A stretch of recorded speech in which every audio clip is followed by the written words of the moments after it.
Bonjour chers copropriétaires. L'annexe 3 fait partie du panel d'annexes comptables obligatoires en copropriété. Attardons-nous sur cette dernière.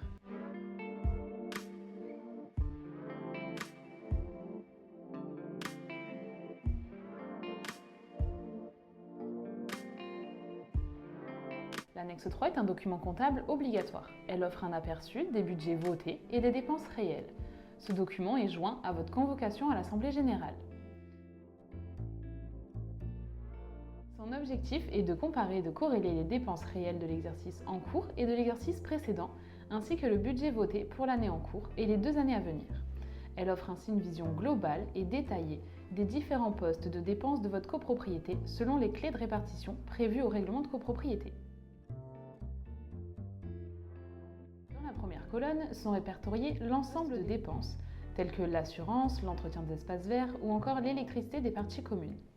L'encadré pour approbation des comptes présente les dépenses de l'exercice précédent, le budget voté pour l'année en cours, ainsi que les dépenses de cette même année à approuver lors de l'Assemblée générale. Comparer les dépenses réelles de l'année en cours à celles de l'année précédente peut s'avérer utile pour analyser les variations et identifier d'éventuels écarts ou tendances. En plus de la comparaison avec le budget voté pour l'année en cours, cela vous permettra de déterminer le solde débiteur ou créditeur à recouvrir ou à restituer aux copropriétaires après l'approbation des comptes lors de l'Assemblée générale. Cette somme est d'ailleurs notifiée sur la dernière ligne du document dans la colonne « Exercice clos réalisé à approuver ». Les 2 dernières colonnes présentent les budgets approuvés pour les années N+1 et N+2. En bas de page, la ligne totale des charges nettes affiche le montant total des budgets votés ainsi que celui des dépenses réelles. Dans la ligne provision des copropriétaires, le montant des appels de fonds réellement effectués est mentionné. Ce document est utile si vous cherchez des informations sur le détail des charges qui vous sont appelées.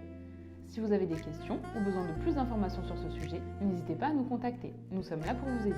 N'oubliez pas de liker cette vidéo, de vous abonner à notre chaîne et de partager ces informations avec d'autres copropriétaires intéressés par la lecture des documents comptables obligatoires. À bientôt pour une nouvelle vidéo tuto.